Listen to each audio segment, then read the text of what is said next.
We are back for another exciting week in the financial markets. Crypto is pumping, starting the week off on a high note. TradFi, pretty boring at the moment. We'll be discussing all of that and more today on Money Never Sleeps.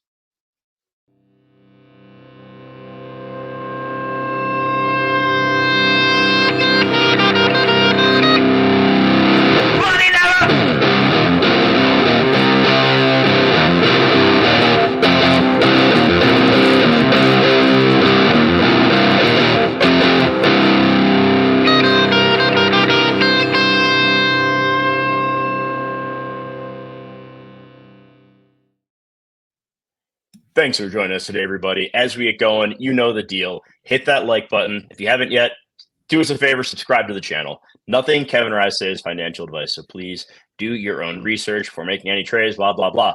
Kevin, kind of boring in the TradFi streets. Crypto is pumping. Everyone's focused on this eclipse, yada, yada, yada, but we're keeping an eye on what's going on in the financial system. We have a big week with inflation data coming out on Wednesday and Thursday. CPI Wednesday, producer price index on Thursday. We got a bunch of Fed speakers talking, all sorts of expectations, what comes next. How are you feeling as we kick off the second week of April? I'm doing pretty good, man. Might need some glasses to look at the market. You know, might burn your eyes you can go blind from looking at how boring it is, but I think it's going to change, right? We were talking a little bit on Friday how Bitcoin was in a certain pattern. There's a chance that it could pump. I think there's a good chance that the market could pump for the next few days, maybe into next week. So right now, I think it's a good day, especially looking at what's ahead, to see if maybe there is a play to the upside. Again, I'm not playing this market one bit, but I do think that we have to be open to the idea that we could get one last pump in the month of April before things start to maybe reverse on the macro level. All right, so one more pump. Okay, that's what they always say. Just one more pump is all we need. I hope I'm wrong. Let's hope he's wrong. As we look across the board, we see gold continuing to have some very solid momentum. It got all the way up to past 2350, settling in right now about 2338. Looking at the calendar for the rest of the week, nothing too interesting today or tomorrow, but then we'll get the core and headline inflation numbers on Wednesday. Expectations are interesting here. If we see it on the month to month, both headline and core are supposed to come down. If we look at the headline number year over year, it's supposed to go up to 3.5%, which is kind of strange. Core is supposed to go down to 3.7 from 3.8. So it would still be running hot, much higher than the Fed wants it to be. I personally, I think we're going to see a cooler inflation reading this time around. I think the markets are going to respond favorably to it. So I wouldn't be surprised if we saw a little movement there. What are you thinking, Kev? 100%, man. You get the big brain. I completely agree with you. It seems like how it's going to go, right? We got that ISM services data, and it was cool. People are like to talk about the manufacturing being kind of inflationary, but if we look at this, month over month, it was nothing. The ISM was telling us that consumer prices are going down significantly. And it kind of lines up with what we're seeing in China as well, where their car sales have dropped off a cliff, which is deflationary. So I think we are still in this disinflationary, heading into deflationary type of this market. And we're very much so caught up in the oil being the inflationary cause that kind of screws everyone over. But I think between you and me and everyone that watches our show, there's a pretty good argument there to be said that it is going to be a cooler inflation data print, in my opinion. Yeah, I want to talk a little bit about something that you sent to House and I earlier. If you want to pull up that article and that headline now, if you can go ahead, share screen on that one. I'm going to go on a little bit of a rant, I think. So we see this, it's Biden's booming economy, and Bloomberg. The thumbnail for it was Biden has avoided the recession that 100% of economists thought inevitable in late 2022, yet 60% of Americans disapprove of his handling of the economy. What gives? Well, I'll tell you what gives. First off, the 40% who aren't disapproving, I would say the majority of those just aren't paying attention, right? You got the 1% who are probably fine with everything, but the majority of that 40%, they're just not paying attention to what's going on because everything's too damn expensive. That's part of the problem. Interest rates are too high. That's part of the problem. My wife and I have talked about before, we want to move into a bigger house. Guess what? With rates like this, that's not happening anytime soon. So that 60% is pissed off because they actually are looking at what's happening, higher prices, higher interest rates, and no end in sight. Like there is no end in sight to when these rates are going to come down. And it's just mind boggling that people are still okay with how the economy has been handled. Like both, and I'm not just signaling Biden here, the last two administrations printing an ungodly amount of money, sending interest rates to the freaking moon. Like there's a lot of reasons to be pissed off here. And if you're not, it may be because you come out really well in this economy, or you're just not paying attention to what's going on and it hasn't hit you quite yet. Yeah, I completely agree. And here's the thing that really sucks about all of this, right? It's been such a long period of time where people are absolutely just struggling, right? I believe the pandemic stimulus and all that stuff, all that money ran out months ago, maybe even close to a year ago for most people, and everyone's just been leveraging debt as much as they possibly could for the past year or so. Now, the funny thing is, wait till this thing fucking breaks. And it sucked for the past year or so, and now it's going to suck for the next few years because, well, there's not going to be as much money circulating. I mean, there might be QE, but the banks aren't probably going to be issuing debt to people who want to buy homes, especially when people are losing their jobs left and right. So it's going to be this kind of, you said it, you called it, and I think that we could be heading there for some people, maybe not everyone. I think the people who are in the markets that are knowing what's going on, or you can read the markets to the point where they could smartly put money in certain places, they'll be fine. But for people that are just everyday consumers, I have a funny feeling this could be a lost decade for them. And it's going to be a lot of people who are going to have to claw their way back to the top, or even in the middle at that point. I was talking to a friend the other day who was trying to buy a house just similar to you, but he doesn't want to fucking get like a 7% rate or anything like that. And I told him, and he's my age, I said, the only way that we can get a house is if our inherit one from our dead parents, or we join OnlyFans, and we are successful at that. See, only two ways that you're going to be able to buy a house in this economy and the economy moving forward, because it's just getting so out of whack. That jobs report showed that they made 600 something thousand jobs, and those were all part-time jobs, and those get pulled into the jobs data. And it kind of shows you that, okay, people who have multiple jobs don't have the bargaining power at one job to only work one job and get a higher salary. That's not a booming economy. If anything, that just shows you that there is weakness amongst all these corporations, and there's not as much money coming in as they would like.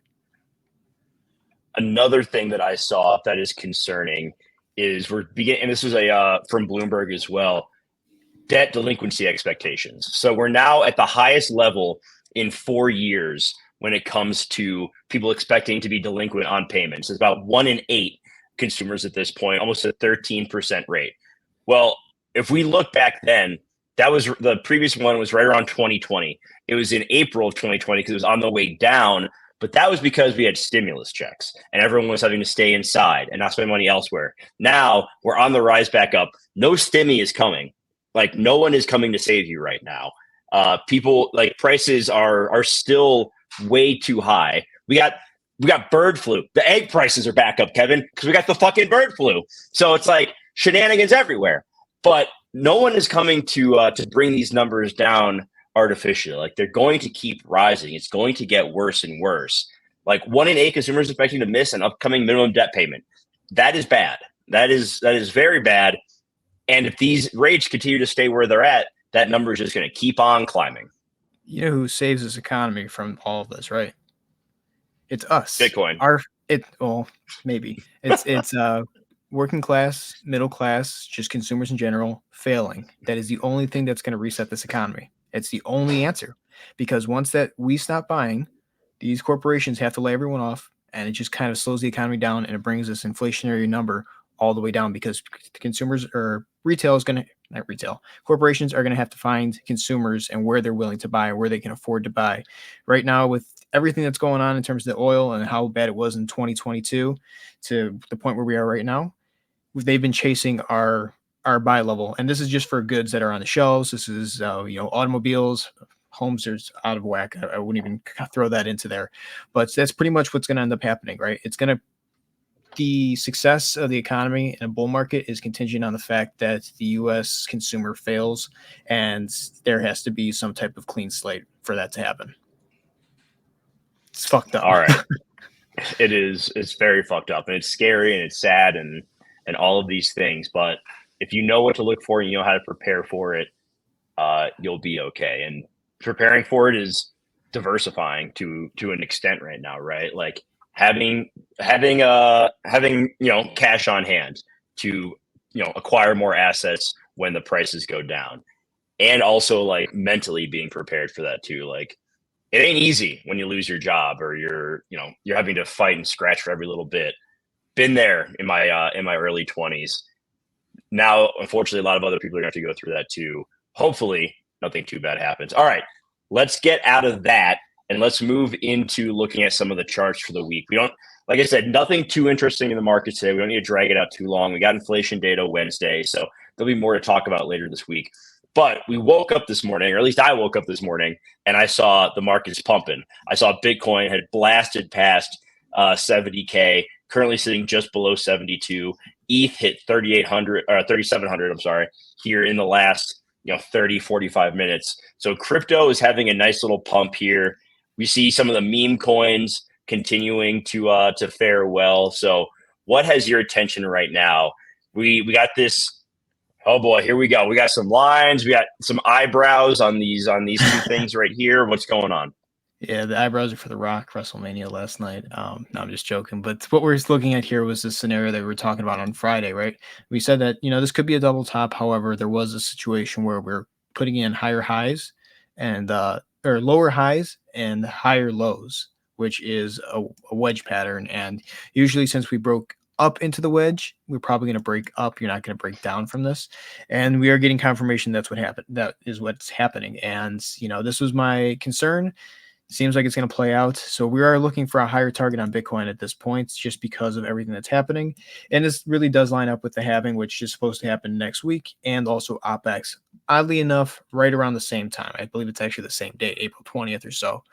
So could the markets rally a little bit here? It seems so. Breaking out of this pattern is pretty bullish, and I have some other news that we're gonna look at, because this could absolutely impact the price of Bitcoin and altcoins. And I don't know, man. It could be March 2022 all over again if this happens. But let's just stick on this right here, because this is what we need to see in the short term. You can see that the volume is decreasing, right? The volume is decreasing significantly. Even this green pump that we got today, even though the price is pushing up, it doesn't really line up. So I think what we're seeing is a short-term pump to the upside. My target, right around 79 to 80K. I think that'd be a good extension of where we are from this. Now we have to wait to see if this actually plays out, or if it has to go all the way to the 20th or so before it breaks out, which will also be right around the weekly close. I think it's breaking out right now. Let's see if we get a retest on here, but continuing to close above this white line right here, that's resistance line, we're going to be going up likely. And I think this could be the one last push up for Bitcoin.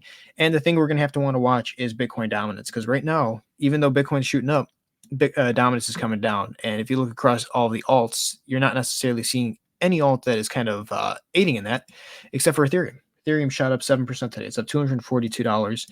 And this is what I mean, kind of blow off top that we're waiting for, right? Now the question is, and this is a really bad chart here, volumes are going down and the price is going up here. With ETH, we have to question, is it going to go higher than that 4103 that we put in at the height of March, which is also the yearly high, and it's also the high since the FTX bottom, or not the FTX bottom, the May 2022 bottom, right around there. So we have to question ourselves and say, how much strength does Ethereum have? And if I'm looking at this right now, it's a wild pattern. We can say this is wave one, wave two, wave three is up here, wave four is down here, and then wave five could just push us up just a little bit more. We could, it could be a scenario where ETH just rallies like a fucking bitch in the next week or so, and we get a double top here, and then we come down low, and that would kind of change our projections for Ethereum too on the macro scale when it does come down. It would actually put us right back to where we were for June of 2022 at that low around $800 or so, and that's a very real possibility. It could also just not do that as well. I mean, we could just say that maybe Bitcoin is where everyone throws their money into because of the halving, and we stay lower than this high rate here, and then we just put in another low, and this could be the B wave that's over, and we're looking for this, right? Not ABC, but 1, 2, 3, 4, 5 correction, then another 5-way move to the downside, and until we eventually get to the bottom of the market, wherever that may be. So for ETH, this is going to be one to watch along with Bitcoin. I think Bitcoin's going to obviously be a little bit more telling. People are going to flow into that. Probably going to see a lot more ETF inflow soon with Bitcoin. But I'm thinking for ETH, you get above that, then you're probably going to be aiming for the all-time high, or at least double top up there. But if you're not able to get there and Bitcoin just absolutely takes over dominance, then you're probably going to see this roll over along with a lot of the other alts. So really interesting stuff across crypto right there. I don't want to get too much. So I'm not a big. You're the chart guy on this show. But what I will say from a narrative standpoint is looking at this bounce. Bitcoin as recently as the 19th of last month closed a day under 62K. Now it's back up to almost 72. I think that, me personally, I'm not as scared of a huge drawdown. Like, could we go back to 40 or 45? Maybe. But I think it's shown a lot of strength here. And I think that people who have viewed Bitcoin as being a very risky asset, not that it isn't, but the people like Jim Cramer and Peter Schiff, there are people out there who were probably on the fence about Bitcoin. They saw it go, really, really high. Let's see, what was the highest recently? Like wicked up to 73 something. And then they saw it back down to 72 or 62. And now they're seeing it recover in fairly short order. I think that is going to give some bigger investors who maybe haven't gotten as involved with the ETF or with holding Bitcoin on their own a little bit more confidence, and we could continue to see this thing push up. Like, that's just me kind of playing out a narrative and trying to see through the lens of people who have a lot of money and maybe they have been a little hesitant to get in at this point. Maybe I'm wrong about that, but that's just kind of the feeling I get from both talking to crypto native people and non-crypto native people. Yeah, absolutely. I mean, it's pretty obvious that crypto is here to stay, especially Bitcoin with the ETFs now, right? That's part of TradFi, and it's probably going to go up and down with the equity market. It seems like it's kind of in line with the Nasdaq.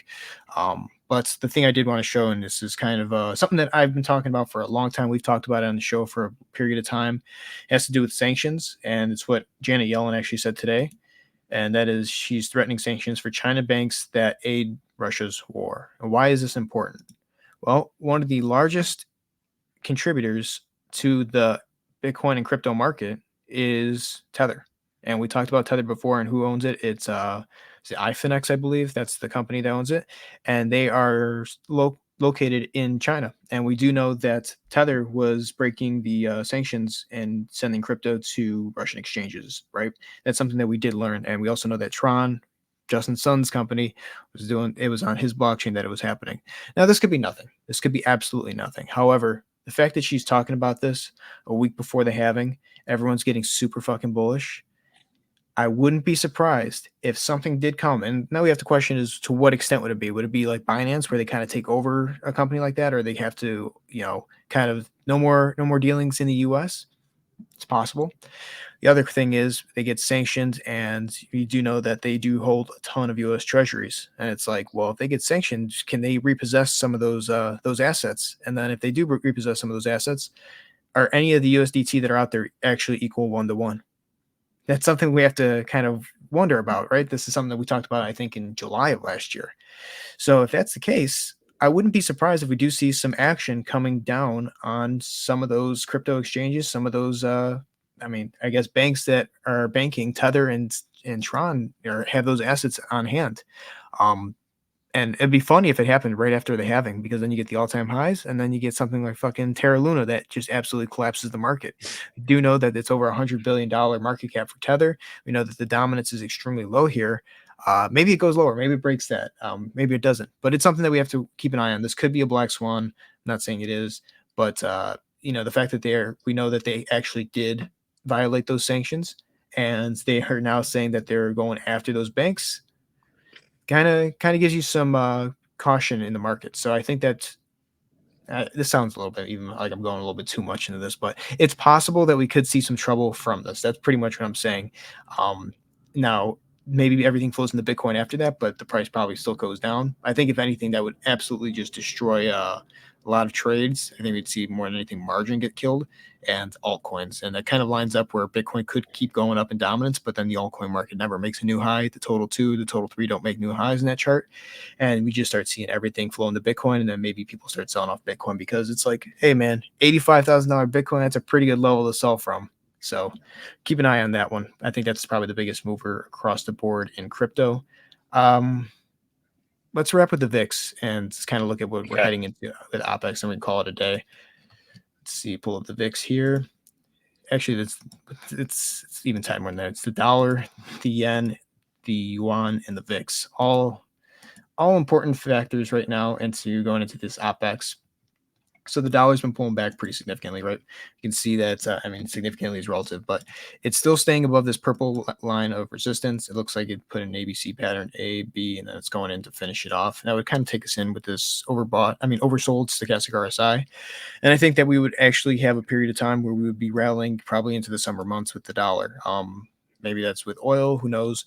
But I do think that we're going to test this once again. If that's this third time that we get rejected off of it, or we find this is support and it bounces off of it, then we're probably going to continue on with this pattern. And this could be, this might be the middle of our wave 3 pattern. This is just wave 1. Wave 2 is this correction. Wave 3 is massive, and it takes us up probably to 107 or so. Have another correction, then maybe we finish off at 109. That's a conservative estimate. But the reason why that's important is because we know that the yen has been losing value significantly to the dollar, and you can actually kind of see right now we're at a pretty critical level. Japan has not liked this thing getting over like 151.75. You can see that every time it gets around there, it just keeps getting smacked down. And that could be currency intervention from the Bank of Japan. But it seems like this thing wants to go up higher, which means that the yen would lose value against the dollar. And that's an entirely different problem for the Bank of Japan, especially when they're pretty much committed to raising rates at this point. Now, does that mess things up if they start raising rates while everyone else is cutting rates? 100%. That means the yen is going to get stronger. The dollar probably could get stronger too, because it's going to mess up a lot of other currencies. I would think it would mess up the euro and also the yuan. Speaking of the yuan, that's a coin. That's a Where am I? Here it is. This is something that's been really interesting for the past few days. We know that there's problems in terms of protecting currencies in Asia right now, and this thing has just been going flat sideways. Some nights not even changing at all. There's something going on with the currencies that we have to keep an eye on. I know the dollar looks like it's strong, but at the same time, it's pulling back, so people are kind of betting against it. We're seeing gold rally significantly. I think the yuan and gold are actually interconnected, and we know that China is buying gold like crazy.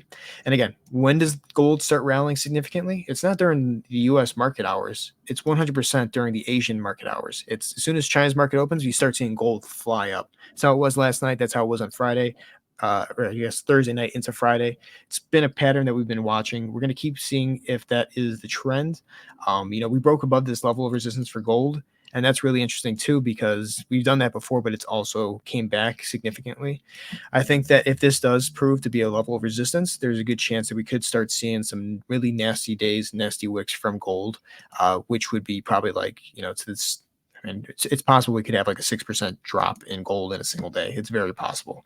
Not ideal, especially if you're buying up here because everyone else thinks it was a smart idea too. But it's very possible, especially if some of these currencies start blowing up to the point where they want to have US dollars to pay off their debts. They're going to sell out that gold, and they're going to make sure that they have a strong DXY rather than just their own inflated currencies. And that's not just for the yuan, it's also for the yen at that point too. So what does that mean? That means that we probably are getting close to a point where we're going to see a significant shift in the market. We already got kind of rumblings of that. The question is, when's it going to actually happen?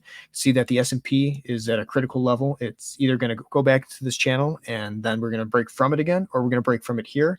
Maybe we just trade sideways for a little bit into OpEx, which we know is, I believe, next week. We got the NASDAQ, again, very heavy. If we look at the EMAs, we're on the 50 EMA. If we start closing below that, you're going down to the 200. And then we're looking at the Dow, right? The Dow is on the 50 moving average, which is really interesting. The only one that's not on the 50 is the S&P. Now, why is this important? Well, we know that the S&P and the VIX are correlated because the VIX measures the S&P's volatility. And this is what we're looking for. We're looking for a few red days before we see a major green day. And I think that green day is probably going to come closer or on or even after OpEx, because this is a very similar pattern to what we've seen in the past. If I go back, I think I still have the circle nipple. Yeah, I do right there. There it is, where we had a really good shoot up, and then we had a few days of red kind of bottoming out here for the VIX. And then as we get into that OpEx, once we got into the OpEx in February, boom, everything started shooting up. And this is February 2018. This is Volmageddon. And we had something very similar too in 2020 with this is probably more similar to what we're doing. This is the really good rally we had up, consolidated for a few days, and then once we got into OpEx, bam, shot straight up. And that's kind of what we're anticipating. If it does play out that way, that's how it would play out. If it doesn't, then we're probably going to see more consolidation in this low range for the VIX. But I do think the volatility is coming, and we've kind of had the conditions that are perfect for it. Once OpEx is out of the way, people are close their positions. there's a good chance that we start to see the markets move in a drastic fashion. Is there anything in the world that could line up with that? Sure. But I think more than anything, this is more trading psychology of how people are positioned, how machines are positioned, and how people are going to be starting to be risk off. I mean, the fact that we're seeing gold, it's a signal that's telling us that there is definitely concern in these markets. We saw Jamie Dimon, CEO of Google, selling off a ton of shares on Friday before market close. Like, these people aren't selling because, oh, you know what, I like how dollars look at my account. No, they're probably selling because they could read that the market is maybe slowing down from their businesses, and they're like, you know what, let's just take some off the top. It's probably smarter to have some cash on hand, and so we can buy if there is a dip, whether it's a major crash or a small retracement. That's kind of what we're watching. So for me, what my main plan is, I do want to get in on this VIX trade once again. I'm waiting to see if it goes below this 200 EMA. If it does, I would assume that we're going to get a really bad VIX crush that would take us to this 50, and that's maybe where I would start putting bids. I would right around this 50. So that's just me personally what I'm doing. We're down 4.5% today. I think that if we start seeing some good numbers in the inflation data, that could definitely start rallying the S&P a little bit, bring the VIX down, and that gives you the perfect opportunity, in my opinion. But for me, to get in on the trade once again, because I do think that it could be faster than people expect. And we're starting to see the fact that it's staying up this high right now at 15.29.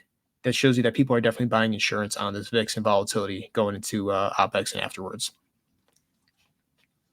All right. That is a good place to leave it for today. We'll be back later this week to cover the latest news on inflation, everything else going on in the market. So be sure to tune in for those. If you have not yet, like, subscribe, drop a comment, any of that good stuff. Don't go stare at the eclipse without your glasses on. That's a big mistake. Big mistake. You want to keep your eyes nice and healthy to watch the charts throughout the market. So that'll do it for today. Thank you, everybody, for joining us. Stay safe out there, and we'll see you next time. Take care, everyone.